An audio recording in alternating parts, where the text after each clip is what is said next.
فضيلة الدكتور، احنا ما زلنا نتكلم عن دعوة الإمام المجدد في زمانه الإمام محمد بن عبد الوهاب.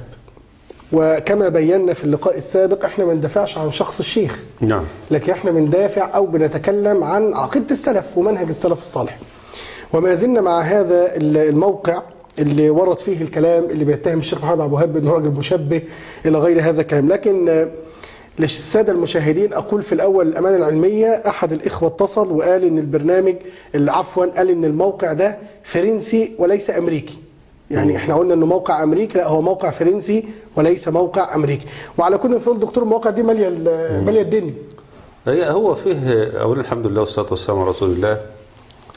أغلب المنتشر في البلاد الأوروبية وكذلك في الدول الغربية في أمريكا وكندا الصوفية والأشعرية. نعم. الصوفية بالذات يعني.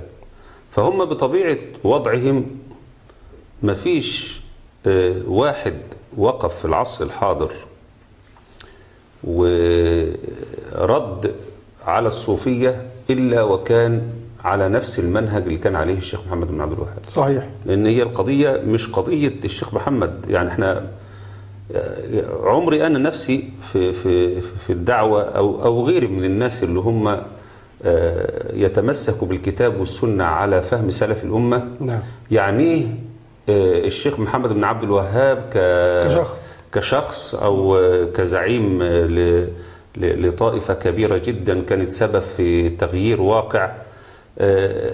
كل واحد من أهل السنة والجماعة واللي ساروا على ضربهم واتبعوا نهجهم يريد الأجر من الله عز وجل ويمحو ذاته. فحكاية ذكر الشيخ محمد عبد الوهاب أو عدم ذكره هي مش هتفرق معانا، احنا أهم حاجة الدليل إيه.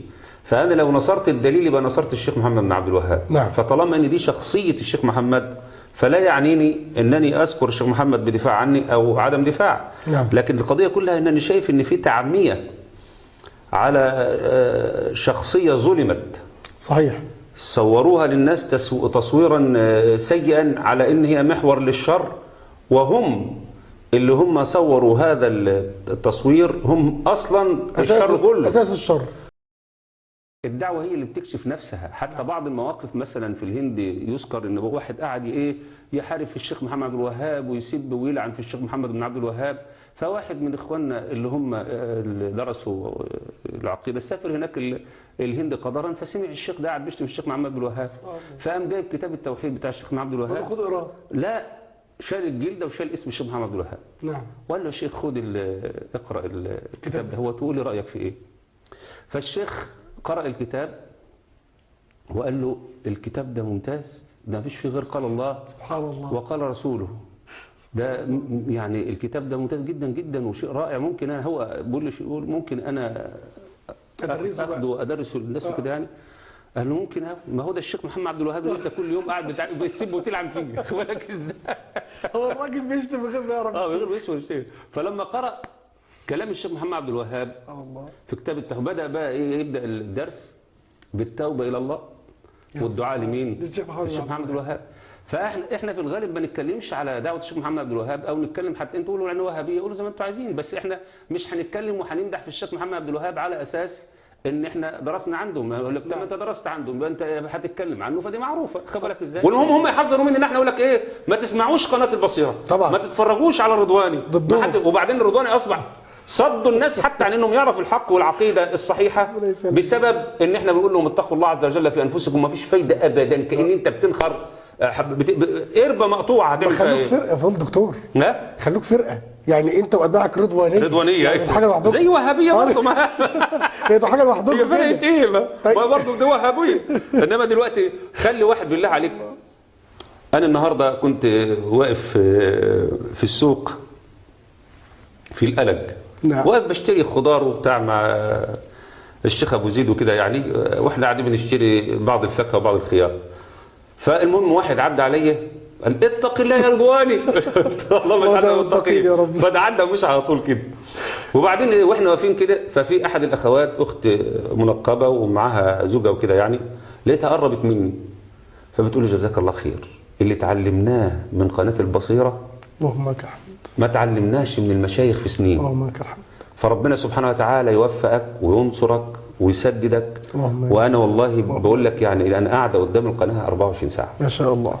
قلت سبحان الله يا أخي. واحد تاني أخ من الإخوة جه واقف بيقول لي الله يكرمك، أنا والله أنا بتابع القناة ما شاء الله. صحيح الناس بتقول عليها كلام، لكن ساعة ما تابعت لقيت الأمر غير كده. فأنا بقول دلوقتي هم لو إن الناس قعدوا سمعوا المنهج اللي احنا ماشيين عليه اللي بنقول فيه كلمة الحق لا نبتغي فيه إلا مرضات الحق سبحانه وتعالى. ذكرتني بالراجل بتاع الهند اللي فضلت قلت لنا عليه. قطع الكتاب وقال له خد اقرا، قال له ده كلام كويس جدا، قال له ده كلام الإمام محمد عبد الوهاب. الناس دي برضه لو سمعت القناة بتجرد بعيدا عن المزايدات، والسردواني بيسب المشايخ وبيخطئ في المشايخ وبيعاديهم وبيحاربهم وحقدا وحسدا زي ما بيدعوا كذبا، لو الناس سمعت القناة بتجرد فترة هيعرفوا قيمة العقيدة يا رب. وده دعائي والله يا شيخ عز ان يثبتنا على الحق، ان نثبت على التوحيد. اللهم امين يا رب، اللهم امين. لان مرت فتن وايام واوقات قد الانسان يفتن في دينه لولا ثقته في ربه. لان انا شايف ان الامور بتتغير، الناس كلها قلبه على الواحد كأن ايه يا جماعه في ايه اللي حصل بالضبط. هنقول قال الله قال الرسول، الاسماء هي بادلتها.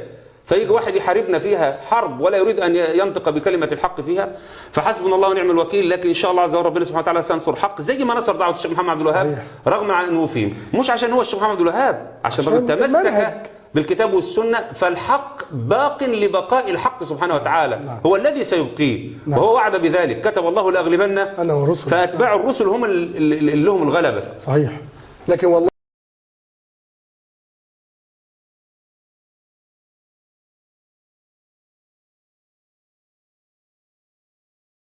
وعلى العموم في المطالب اللي جايه او في المحاضرات القادمه ابتداء من المحاضره تقريبا العاشره او العاشره ايوه الخمس محاضرات الاخيره، لما نتكلم على الشرك. ما احنا دلوقتي عايزين الشرك متعلق بالقلب، متعلق باللسان، متعلق بالجوارح. والمحاضره اللي جايه هيبقى اعمال القلوب او الاحكام التكليفيه المتعلقه بالجوارح. خلصنا دي، يبقى نتكلم على الكبائر المتعلقه بالقلب واللسان والجوارح. يبقى عرفنا الواجبات ونعرف كمان المحرمات. بعد كده ننتقل بقى الى الشرك المتعلق بالقلب واللسان والجوارح. ده هناخد راحتنا فيه ان شاء الله. يعني منهج توحيد العباده بهذا الشكل اشمل واعم وادق واشد تاصيلا من مجرد الكلام اللي هو مسترسل زي ما شرح الشيخ محمد بن عبد الوهاب في كتاب التوحيد. يعني كتاب التوحيد بتاع الشيخ محمد عبد الوهاب جميل جدا وحلو، بس المنهج العلمي في الكتاب، التأصيل العلمي اللي شامل للمعلومات. الشيخ محمد كتب الكتاب ده عشان علة في الجزيرة العربية، فما نقعدش بقى هذا الكتاب يبقى هو الأصل والمرجع في توحيد العبادة. اللي فيه كويس على العين والرأس وكل ده كلام في التوحيد، لكن احنا عايزين التأصيل اللي كان عليه علماء الأمة ممن اتبعوا نهج سلفنا الصالح، وهذا اللي بنسعى إليه. ولذلك هتلاقي ان المحاضرة صحيح احنا بنحاول بقدر المستطاع ان نختصر القضية علشان الشرح. يعني لو انا بقى ماسك كل كلمة وقاعدين نتكلم، بدل ما هناخد 30 محاضرة في الدورة هناخد 1000. ايه صحيح. أنا في بعض إخواننا شرحوا توحيد العبادة اللي اتشرح في أسبوع في 20 سنة. 20 ولا كام؟ يجي 10 ولا 20 سنة. ف20 سنة لا بقى هو الكلام مش عن توحيد العبادة أصلا، ده كلمة ممنوع نتكلم فيها كتير وكلام. فهو القصد إن يعني يكون إن إحنا ندي توحيد العبادة أكثر من هذه اقصد كتاب التوحيد بتاع الشيخ محمد عبد الوهاب، مش توحيد العباده. توحيد العباده تاخد فيه زي ما انت عايز، انما كتاب التوحيد بتاع الشيخ محمد عبد الوهاب ما ينفعش ان احنا نوسع فيه. ولذلك ممكن تقول مثلا تيسير العزيز الحميد شرح كتاب التوحيد، فتح المجيد شرح كتاب التوحيد، ماشي. لكن حتى فتح المجيد نفسه برضه الشروح كلها عباره عن استطرادات واسعه فيما يزيد عن حجم الكتاب. فاحنا عايزين الاخ اللي يطلع يبقى مؤصل علميا، قضايا المتعلقة بتوحيد العبادة تكون واضحة. طيب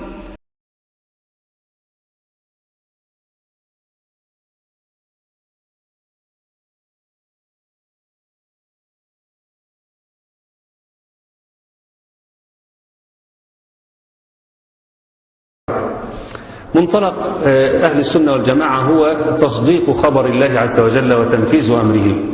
احنا طبعا في البداية لما اتكلمنا على قضية أركان الإيمان باعتبار تصديق خبر الله عز وجل وباعتبار تنفيذ الطلب، لأن الكلام بينقسم إما إلى أخبار وإما إلى أوامر، تذكرون ذلك جيدا واتكلمنا عنه كثيرا.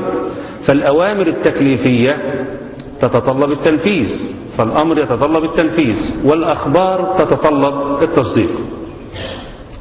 فنحن لدينا تنفيذ الأوامر هو الإسلام، ويتمثل في الأركان الخمسة المعروفة، وهي الشهادتان والصلاة والزكاة وصيام رمضان وحج البيت.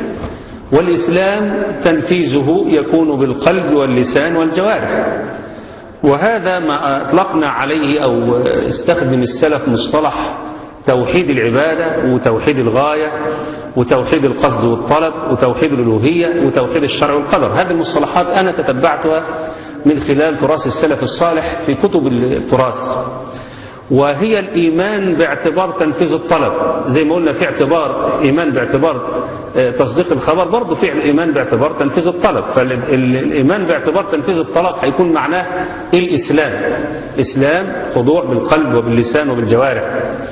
الأخبار النقلية اللي هو الجزء الثاني من الكلام، احنا قلنا إما أخبار وإما أوامر. فالأخبار النقلية تتطلب التصديق، وهذه يطلق عليها إيمان، بس هيكون هنا إيمان مقيد في مقابل الإسلام. الإيمان بمعنى تصديق الخبر، تصديق الأخبار، والإسلام بمعنى تنفيذ الأوامر. فهنا الإيمان هيشمل الإيمان بالأركان الستة اللي احنا اتكلمنا عنها، إيمان بالله وملائكته وكتبه ورسله واليوم الآخر والقدر خيره وشره. وأيضا هذه أطلق عليها عند السلف الصالح توحيد الربوبية وتوحيد الأسماء والصفات وتوحيد الوسيلة وتوحيد العلم والخبر وتوحيد المعرفة والإثبات. هذه الأسماء أيضا تتبعناها من كلام السلف الصالح ومن كلام أهل العلم في الحديث عن نوعي التوحيد، وهذا يطلق عليه الإيمان باعتبار تصديق الخبر. التقسيمة دي احنا ذكرناها في الأول ولعلكم تذكرون ذلك في أول ما بدأنا في أصول العقيدة. فاكرين الكلام ده ولا نسيتوه؟ نعم. طيب هذا يطلق عليه يعني لما يكون باب الأوامر وباب الأخبار تنفيذ الأمر وتصديق الخبر هي حقيقة الدين التي ذكرها جبريل عليه السلام للنبي صلى الله عليه وسلم لما قال في حقيقة الدين هذا جبريل أتاكم يعلمكم دينكم. وهي حقيقة الإيمان المطلق. يعني الإيمان المطلق بيشمل الإسلام ويشمل الإيمان، يشمل باب الخبر وباب الأمر. ولو تذكروا إن هذه هي السورة التي عرضت في المحاضرة رقم 16 لما بدأنا نتكلم في المجلد الثاني عن قضية الإيمان وأركانه وأصوله الجامعة زي ما ورد في الكتاب والسنة. الإيمان بخبر الله، وهيبقى الإيمان هنا معناه تصديق الخبر، وله كم ركن؟ 6 أركان. الإيمان بالله وملائكته وكتبه ورسله، والإيمان باليوم الآخر وبالقدر خيره وشره. والإيمان بشرع الله عز وجل، الشرع هي الأوامر التكليفية وهي تنفيذ الطلب، وله 3 أركان: الإيمان بالقلب وباللسان وبالجوارح. أظن كده المعلومات سهلة جدا جدا في التقسيم اللي ذكرناه في أصول العقيدة. الكلام ده كله تقدم قبل ذلك، فاكرين يا أخوانا؟ طيب خليكم معايا كده. شوفوا الشيخ الإسلام ابن تيمية، النص ده واقع في إيدي وأنا بحضر في نهاية الكتاب في المحاضرة رقم 30. كلام شيخ الإسلام ابن تيمية كأنه بيشرح الصورة اللي فاتت، مع أن الصورة دي احنا جمعناها بعد يعني وقت طويل واحنا بنتكلم في تقسيمات الإيمان وما يتعلق بها. فابن تيمية بيقول إيه؟ لعل يكون الصورة واضحة يعني. بيقول أما العلم بالدين، هو بيتكلم عن الدين كله بقى وكشفه، فالدين نوعان: أمور خبرية اعتقادية، هو قصده هنا إيه؟ تصديق الخبر، وأمور طلبية عملية اللي هو إيه؟ تنفيذ الأمر. فالأول كالعلم بالله وملائكته وكتبه ورسله واليوم الآخر، ويدخل في ذلك أخبار الأنبياء وأممهم ومراتبهم في الفضائل وأحوال الملائكة، كل دي أخبار، والأخبار تتطلب إيه؟ التصديق. وأحوال الملائكة وصفاتهم وأعمالهم، ويدخل في ذلك صفة الجنة والنار. يبقى إذن كل باب الخبر، هو ابن تيمية عايز يقول يعني إيه؟ ده باب المتعلق بتصديق الأخبار، وما في الأعمال من الثواب والعقاب، وأحوال الأولياء والصحابة وفضائلهم ومراتبهم وغير ذلك. وقد يسمى هذا النوع أصول الدين. شوف ابن تيمية برضه بدور على المصطلحات اللي أطلقت على هذا الباب، اللي هو الباب اللي هي الأمور الخبرية يعني. ويسمى العقد الأكبر أو إيه؟ الفقه الأكبر، فاكرين يا أخوانا؟ ويسمى الجدال فيه بالعقل كلاما، اللي هو مصطلح علم الإيه؟ الكلام. ويسمى عقائد واعتقادات لأنها متعلقة بالقلب. ويسمى المسائل العلمية والمسائل الخبرية، ويسمى علم المكاشفة. بس علم المكاشفة ديت بيبقى عند الصوفية، بس هو أراد أنه يبين يعني الصوفية بيتكلم وأنتم بتتكلموا يا صوفية عن باب الأخبار، عن باب الربوبية، مش عن باب العبودية. انتوا فاهمين يا اخوانا النقطة ديت ابن تيمية قصده ايه؟ ايه رأيكم؟ انا فوجئت بهذا النص قدرا وانا والله ببحث في المحاضرة 30. قلت سبحان الله، كأن الرجل يعيش معنا بيدور على القضية بنفس التفصيل. ثم قال: والثاني الأمور العملية الطلبية من أعمال الجوارح والقلب. فاكرين واحنا بنقول ابن القيم بيتكلم القلب له 5 أحكام، واللسان له 5 أحكام، وكذلك الجوارح كالواجبات والمحرمات والمستحبات والمكروهات والمباحات. فإن الأمر والنهي قد يكون بالعلم والاعتقاد، يعني قصده أنه ممكن في أمر يتوجه للقلب فالقلب لازم ينفذه، والقلب هنا محل الاعتقاد، فهو من جهة كونه علما واعتقادا أو خبرا صادقا أو كاذبا يدخل في القسم الأول. يعني بمعنى تصديق القلب أو عدم تصديق، ربنا أخبرك بشيء الواجب تصدق، نعم. ومن جهة كونه مأمورا به أو منهيا عنه يدخل في القسم الثاني اللي هو أمور الطلب، إن الإنسان لابد ينفذ الأمر، مثل شهادة أن لا إله إلا الله وأن محمد رسول الله. فهو اتكلم هنا على إن الأوامر التكليفية ضرب لها مثل بركن من أركان الإسلام. فهذه الشهادة من جهة كونها صادقة مطابقة لمخبرها فهو من القسم الأول، إنك لابد أن تصدق إن فعلا لا إله إلا الله وأن محمد رسول الله. ومن جهة أنها فرض واجب ينطق بها اللسان يعني، وأن صاحبها بها يصير مؤمنا يستحق الثواب، وبعدمها يصير كافرا يحل دمه وماله، فهي من القسم الثاني. إذن ابن تيمية أراد أن يقسم الدين إلى خبر يتطلب التصديق وأمر يتطلب إيه؟ التنفيذ. زي بعض إخواننا صراحة كان يسألنا قلت يا إخواننا أنت يا شيخ أنت بتقول إن في خبر يتطلب التصديق وأمر يتطلب التنفيذ، وقلت إن دي فيها 6 أركان ودي فيها 5 أركان، الكلام ده جبته منين؟ أنا صراحة ما أعرفش أقول له مين اللي قال الكلام ده قبل كده، لأن أنا ما وقعش في النص، ولو كان وقع كنا قلناه فين؟ في الأول في أصول العقيدة. لكن أنا صراحة بناء على علم العقيدة وخبرة الواحد ومعيشته للقضية، ولما تجمع الأمور تظهر لك بالصورة دي، وأي واحد سلفي لازم يقول لك كده. فسبحان الله ما نكتشفهاش إلا في آخر الدورة الثالثة. لعل كلام تيمية واضح.